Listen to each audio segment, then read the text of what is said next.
You're racist.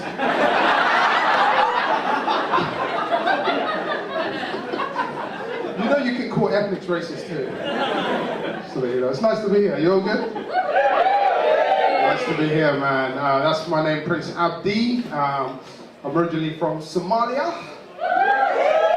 Thank you. I didn't get that reaction. I genuinely did a cruise ship recently. Did not get that reaction. All I could hear was like, "Where you taking us?" I was like, "Relax, I'm not a pirate. I'm your captain now." That's where I'm from originally, and I did a show, and it was in West Africa. I did a show in Nigeria, and I said I'm from Somalia, and I got heckled. As soon as I said I'm from Somalia, this Nigerian bloke towards the back went, "You are not from Somalia!" Which was the weirdest heckle ever. He kept going, "You are not from Somalia, look at you, you are not from Somalia, look at you!" And I said to him, "What makes you think I'm not from Somalia?" I kid you not, he goes, "Because you are fat."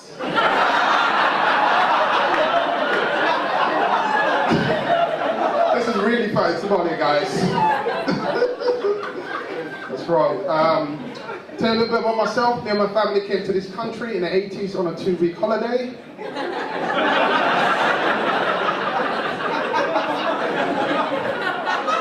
Still got another week to go.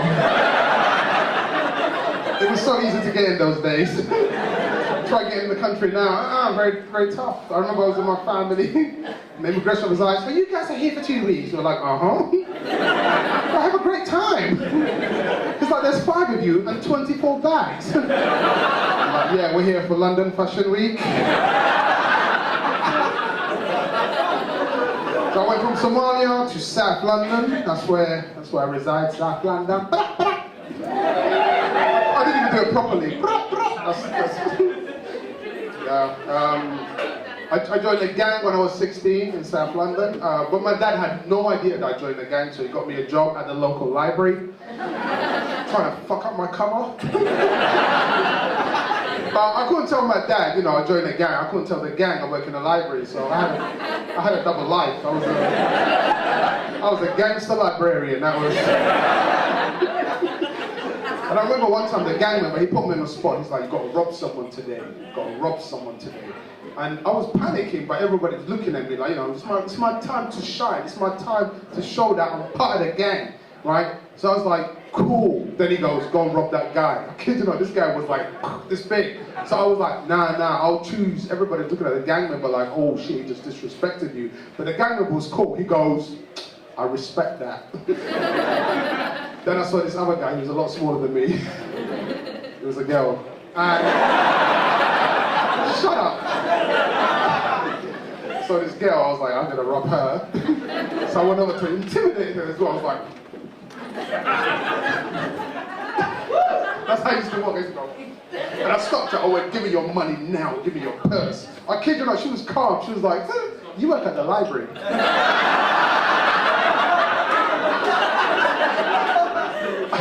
So embarrassing. I tried to deny it. I was like, "No, I don't. Just give me your purse, okay? I don't want to hurt you, lady. Just give me your purse." I was 16.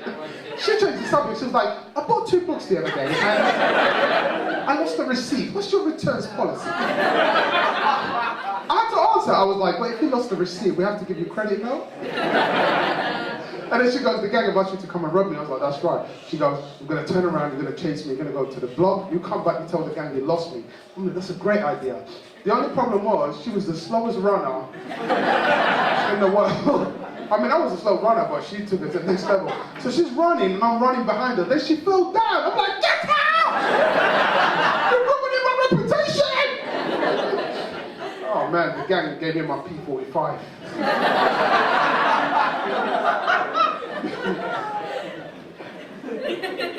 I was in Waitrose earlier. I'm just showing off. I like Waitrose, man, I do. But sometimes, especially with some posh mums, man, they try to involve you when they have a problem with their child. Like, I was in one of the aisle, and there was a lady there, a really push lady, with her son, and her son was like misbehaving. He was a naughty kid.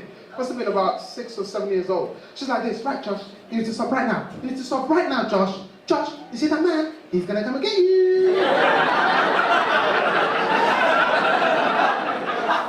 I don't know why. I was like, yeah! And then this little poor kid started crying. Then this lady goes to me, what are you doing? And I'm trying to help. She goes, security! I'm banned from the Waitrose now. But I did buy loads of Waitrose bags, so now I take the Waitrose bags to Lidl and put my food in there. Everyone thinks I will shop out Waitrose. Thanks, Dad. Oh man, I miss traveling, man. I went to America not long ago. Anybody went to America? We're going to America soon? In America? Sorry?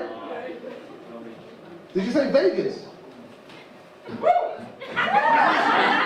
This is getting strange. I feel like I'm on a night bus. This is... By the way, if any of you get a night bus tonight, or night tube, whatever you want to call it, and you want to be safe, act crazy. People will leave you the fuck alone if you act crazy. Honestly, I was on a night bus the other day on night tube, and it was about 2 a.m. and I was on my way home, and I was sitting upstairs, and these two youths got on, right? And about a few stops later, one of the youth got up, looked at me, and he was like, "Fuck you looking at?" And I panicked. I was like, "Potential friend?"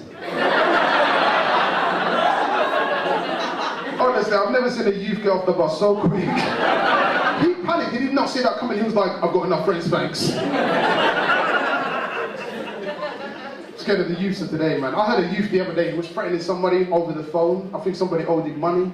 So he's like, "Hey, bro, yeah, you better pay me, fam. You better pay me, bro. Yeah, if you don't pay me, I got corona, I'll come over and hug you." I was like...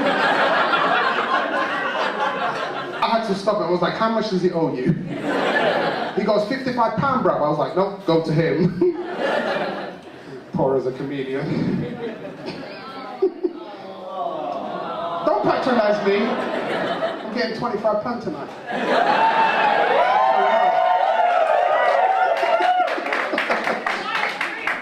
I love getting, we've got a gold digger in the corner, ladies and gentlemen, we've got a gold digger. Buy you drinks. This is London, mate, that's 2 rounds. It's not. I'll find that joke out. I really miss traveling, man. I was in America, loved America, and I didn't realize when I'm scared, I sound like a middle-class white lady. I really didn't realize, because I was in America, I got lost, I was in this neighborhood, right, this a bit of a rough neighborhood, and there was these 2 guys, black American guys, like just outside of their, just outside, the front of their house, and chest out, R.I.P. tattoos everywhere. I looked at one of them, I looked away, he called me, he got very upset. He's like, "Yo, motherfucker, fuck you looking at, man? You want to die, motherfucker? You want to die?" I was like, "Absolutely not." And then I said, "Thank you for the option." And then his friend joined in. Now, his friend I was not looking at.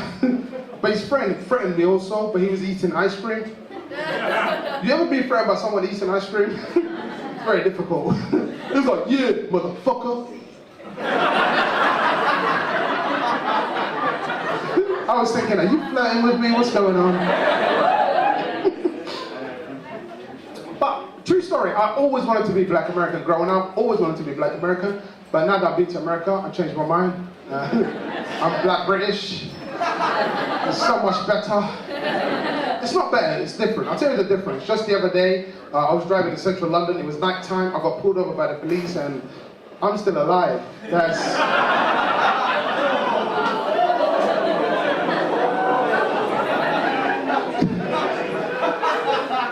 That's my favorite joke. Anybody here smoke weed? It's always in that corner. That's like the drug dealer section. I tried it a few times. First time I tried weed, never do. Oh, they're back. They're back. Damn, that was a quick one. She's walking funny now. I'm enjoying this. This is nice. First time I tried weed, I was driving. Never do weed and drive. Because I was driving, right? Then the weed hit me and I stopped.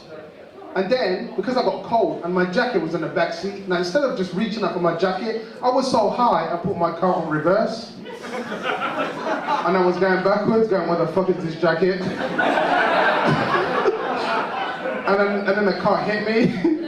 And the car was like, you just hit me. I was like, you just hit me. Second time I tried weed, I smoked so much weed, I called work, told them I was sick, and then I turned up. I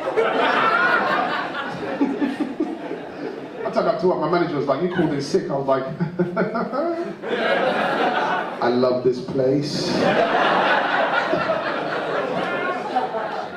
I had really tough jobs, like growing up, man. One of my first jobs when I was like, after the gang, when I got my P45. True story, I used to sell doors. I really did. I used to be a salesman. I used to go knock on people's doors, and I used to go, excuse me, would you like a door? I've had so many doors shut on me. People used to go, are you fucking having a laugh? I've got a door. This little old lady, she was like, get a real job, son. That was my grandma. Grandma's harsh. I went to Australia as well, had a great time in Australia. This is pre-pandemic, by the way. I'm not encouraging travel. You got any Aussies in? Oh, we're back. Perth. That's where I almost had a fight. It was in Perth. I was in a bar and I was waiting for a friend of mine, and I went to grab a chair, like just grab a chair to sit on, right? And this Aussie guy grabbed the chair at the same time, and he was like, "What are you doing, mate? It's my chair." And I don't know why. I was like, "Nah, mate, it's my chair." Then he was like, "I was here first, mate. I was here first." And he kept saying that, I was here first, I was here first, I was here first. So I panicked, I was like, mate, I'm an Aboriginal.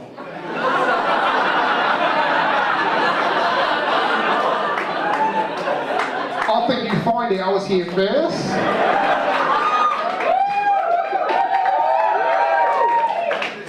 Thank you, my Aboriginal brothers and sisters. But I used that. I got pulled over in Perth by the police, and they were like, you know, you're going fast, mate. You're going very, very fucking fast. You're going fast. And I just said, I'm an Aboriginal. They're like, on your fucking way, mate. On your way. I'm sorry to do your accent, but that's how you sound.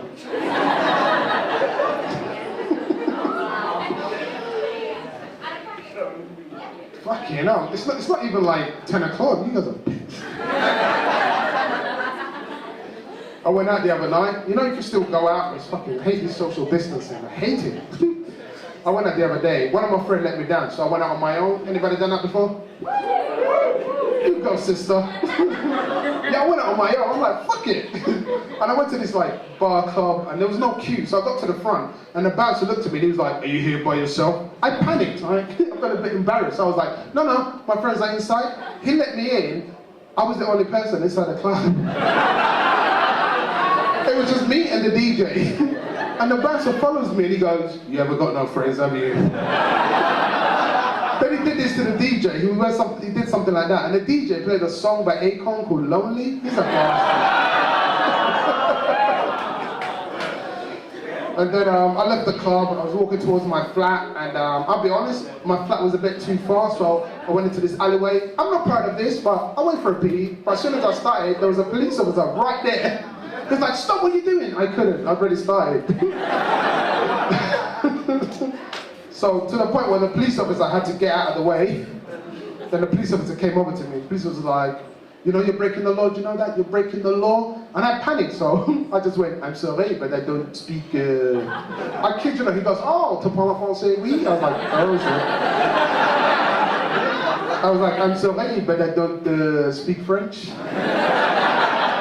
Then he goes, so where are you from then? I went, Liverpool. I got fined. Yeah. I like getting buses, man, I do. That's what I love about London, man. the journeys on the bus, man. I love it. Because you just never know what's going to happen. Like, I was on a bus one time, and there was a guy who was so xenophobic downstairs, and I was upstairs. This was like a couple of years ago. I'm upstairs, the guy's downstairs. He's just abusing people. Like, it was about 4 in the morning. People are coming from work, you know, he's pissed out of his face. Oh, no excuse for that. He's doing this, he's going, "Oh, you, where you from?" And the guy goes, "Here, darling." "And you?" And the guy goes, "Romania." Then he goes, "How about you?" And the guy goes, "Poland." Then he goes, "That's what I mean. You foreigners coming over here, taking our fucking jobs. Fucking Brexit. Brexit." Then he goes, "Right, I'm going to go upstairs and see what's going on." I was upstairs, and I didn't want this nutter coming upstairs. So immediately I put on his voice and shouted downstairs, "You stay down there, mate, and I'll sort upstairs out." So he went, "Who's up there?" So I went, "Clive." He went, "All right, Clive, I'm Terry. You sort the foreigners upstairs, I'll sort out the foreigners downstairs." Then I don't know why, I went, "UKIP." Then he said, "UKIP." Then I said, "Free Tommy Robinson." People are not upstairs, they were shitting themselves. They're like, "What are you doing?" I'm like, "I don't want this guy coming upstairs." I'm kidding, I was the only one upstairs. I didn't think it through though, because I'm like, shit, I need to get off the next stop. And he was quiet, so I was like, "You still down there, mate?" And he went, "Yeah, mate." So I said, "I'm sending one of the foreigners down."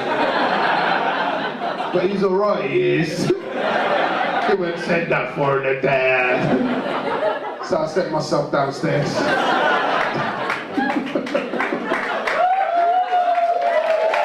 Thank you, that caller, thank you. Thank you, you too. No, don't clap, it's too late, it's too late. Your teammates are like, "Nah, not yet."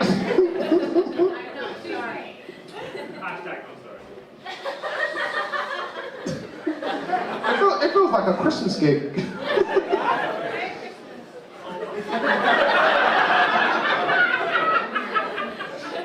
If you want to be safe in London, I'll give you one advice: act crazy.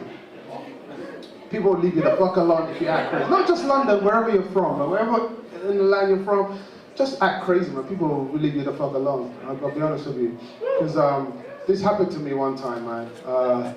I was sitting at the bus stop, and I knew I was going to get robbed. These two guys with the hoodies walked past, walked again. I'm like, these guys want to rob me. So I'm just like sitting down at the bus stop like this. And as I'm sitting down, and this is the classic one. One of them comes up and he goes, "Yeah, I've run out of credit. Can I use your phone?" That's what he said to me. So I just said, "They do lovely soup in Grimsby." And he was like, "What?" "Oh, it's delicious. They do it with biscuits and gravy." I kid you not, though, like, he's fucking mad. Let's go.